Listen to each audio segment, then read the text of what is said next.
I saw some people going, hey, but did you see the Pete Davidson text, right? Doesn't that change the situation now? No, are you crazy? Right, the text messages leak. He says, yo, it's Skeet. Take a second to calm down. It's 8 a.m. Kim's a great mom. You're so fucking lucky that she's your kid's mom. And adding, I've decided I'm not gonna let you treat us this way anymore and I'm done being quiet. Grow the fuck up. To which Kanye says, oh, you using profanity. Where are you right now? Which Pete Davidson says, that was amazing. Great shit. Watch your profanity. Which Pete Davidson says, in bed with your wife, with this photo. And right, I'm just repeating, you know this already. And if not, I'm so sorry we're talking about this. But so many people were like, look at this, Pete Davidson's a scumbag. And I saw that and I was like, but is he? Yes, because that's how ethics work. Philip, I mean, life isn't a game of tic-tac-toe. What the fuck is this? And then he pulled out his dick. I'm sorry, officer. I just can't. And what you do next? Oh, I flashed them back. I showed them balls too. Like, that doesn't happen. That doesn't work. So yes, we can say that even if you defend Pete Davidson, and we'll get to that, okay? Obviously, Kanye West is absolutely the core piece around this whole drama situation, whatever you want to call it. But you can still do a scumbag move in a situation where you're still not the worst party involved, but just because someone does something worse than you, that doesn't mean that what you did is all fine all of a sudden. If this was like a high stress situation, right, like someone's punching you and actively doing it, and you there's self-defense involved, that's different. And you know damn well this ain't no self-defense. If it is, it's the crappiest I ever seen. Because Skeet, Pete, whatever you want to call him, he knows exactly what he's doing by sending a picture like that. You know he's not gonna stop. Kanye's gonna be like, oh bro, I'm sorry, it's your territory now. Like, he's not gonna do that shit. This is not defending yourself. This is poking the angry tiger. But I think it's really hard to argue self-defense when you send a picture, basically indicating that you're fucking someone's wife.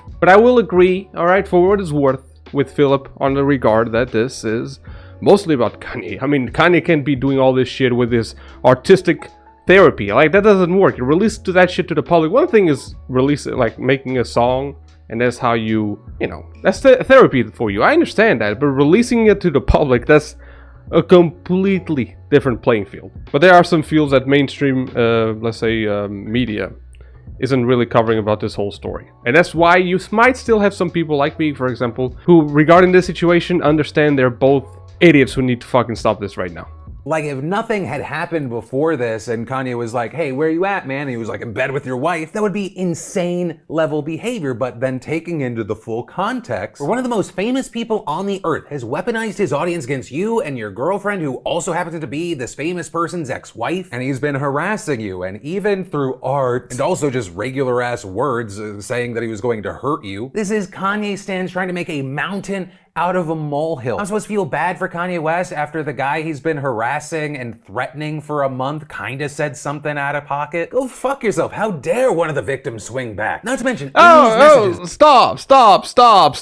Oh, you're going... The irony. This is the part that I'm saying mainstream media is really forgetting about.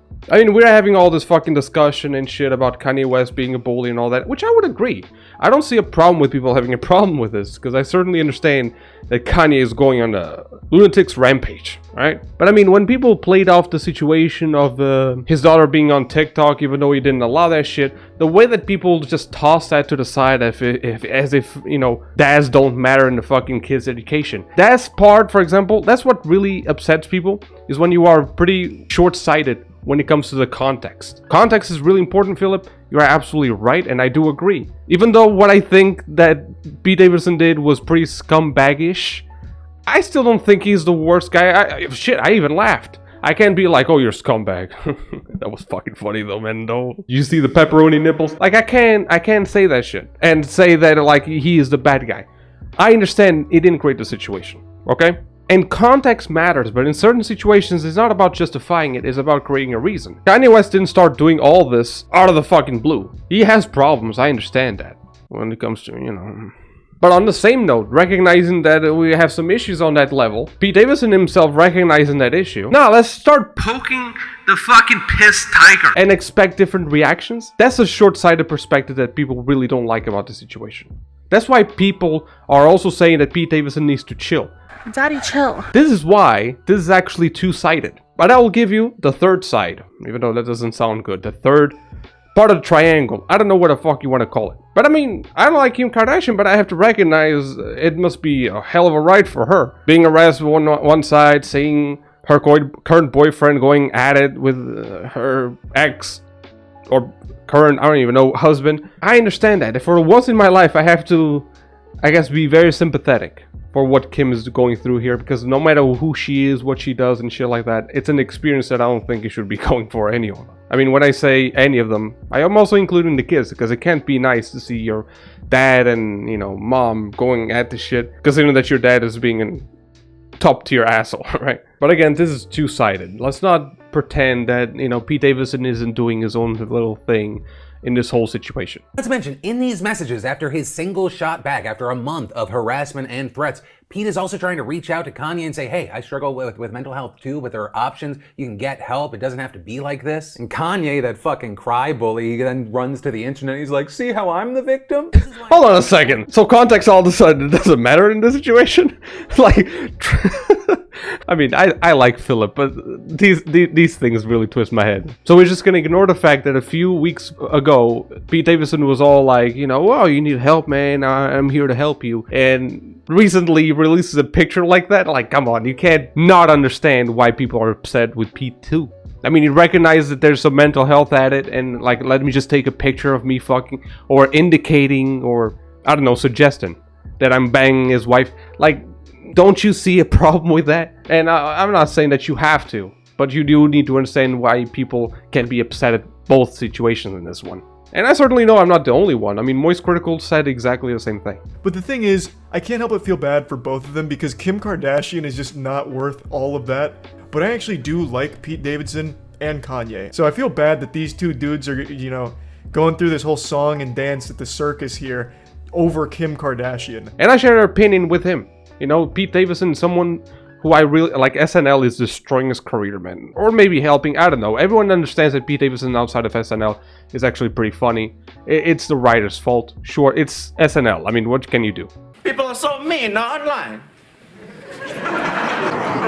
I also liked Kanye. I don't like Kanye's work as of recently. I mean, shit, of course. I remember Flashing Lights. Basically, the old Graduation album. It was heaven. It was the epitome to me when it comes to musical excellence. I mean, Kanye was the man. I still have his playlist on my Spotify, but they're old. They're old albums. And Pete Davidson, I'm pretty sure the guy still hasn't reached the final form, the final phase, you know? This guy is still warming up. I mean, cracking jokes about the towers, even though his father... Listen, that is... You gotta have some stones and sense of humor to pull that shit off. So I like them both. So recognizing that they're both in a situation they shouldn't have been in. Yes, recognizing that Kanye is doing too much. I mean, listening to Eazy, hearing all this shit, like the video clip obviously, also showing Pete Davidson headless. Like, listen, that's all disgusting. I understand that, and Kanye needs to chill. But pretending that Pete isn't doing anything, is just an innocent little boy in all this situation, no. I don't think he's the worst part in this. I'll give you that. But that doesn't mean that he's out of the clear. Like I said, life isn't a game of tic-tac-toe. You just, you know, it's my turn now to fucking do what I want. That doesn't work. Gil, this is why I think it's important that even more people have been speaking up, like Trevor Noah recently. I think he really hit on the note that this is not, like, this shouldn't be for everyone's entertainment. This is about harassment and how this is something that can happen to anyone. With him warning, like I have also been warning, that situations like this can escalate to violence, people getting hurt. What we're seeing, though, is one of the most powerful, one of the richest women in the world, unable to get her ex to stop texting her, to stop chasing after her, to stop harassing her. Just think about that for a moment. Now, this is the part of the video where I have to agree the most, I guess, when it comes to this whole discussion about we are treating, like, listen, I always like to make negative shit positive in a certain way when it comes to being able to laugh at things that are negative. Otherwise, I'm just going to be depressed as fuck all the time. But it is true. This shit is going too far for too long. And it's involving two people that I like. And Kim Kardashian, I don't really like her, but it's also fucked up for what she's going through. And the kids, because no kid wants to see, you know, their parents going through this shit. And I also do have a strong bet that this thing is going to escalate even further. Hopefully, alright, we're not going to make a crime-type documentary shit about this, but this is a really bad plot line, okay? Like, the plot is starting to thicken, And I don't like where this is headed, all right? And I do have to agree with Trevor here as well. Trevor does have a pretty much, like, I would say, level-headed opinion regarding this, and I much prefer his approach when it comes to this. It shows you that money doesn't really keep you safe at all, and it is crazy. His whole story of buying a house also in front of her house. I mean, even if you throw in the kids argument, which like I said, I started this video understanding Kanye's problem with like not being able to at least participate in the decision if his daughter should be on TikTok or not, which by the way, if you want a personal note, I would say it's terrible for her age. Does that make Kim Kardashian a bad mother? No. What I do think is at least two parents should discuss this out. Now, is Kanye West making this easy to be able to discuss? No. But I've also seen a lot of resistance on the other side. And if understandable or not, it causes consequences. That's, again, why I think there's two sides to this thing. And one of the sides people really don't want to talk about. It is not really the Kanye West side. This is the side of nuance, alright? To understand that this is a really fucked up situation and needs to stop. But also understand why this has started. Why is it still happening? Who is feeding this shit? And we can't toss our brains out of the fucking window just because we're not comfortable with analyzing little things. With recognizing that even if Kanye is the worst part involved in this, there's a few things that are going really fucked up for his side. And listen, even for Kanye's well-being, I would just recommend you to stop. Okay? Kim Kardashian isn't worth it. But with no jokes now, like there's so many women out there, and again, all this fucking thing that you're doing, it's just too much. It's obsessive, and it's obviously gonna lure any woman away. Because I don't need to state the obvious. Even if you do have selfish intentions, not really malicious per se, it's still fucked up, man, and you need to stop. Kind of fell off, right? That's fine, right? You'll get your groove. And Pete, don't feed the fucking flame. Like, one thing is telling him, like, I'm done with this shit. Stop, man. Stop harassing me. That's one thing. Sending a picture like that with someone that you know has some mental health issues. Bro, you're literally poking the tiger. You can't possibly expect me to think that you're doing a really good decision there. Now, was it funny? I guess so. But it's, again, this shouldn't really be about entertainment. I guess I have to recognize that from Philip. Because that is a strong point. People are not taking this shit a little bit. People are taking this to the funny side, which again I try to do a little bit, but in the end of the day, you do have to recognize this shit can get really worse really quick. But yeah, that's about it. Thank you so much for watching. If you like this style of video, subscribe, and see you next time.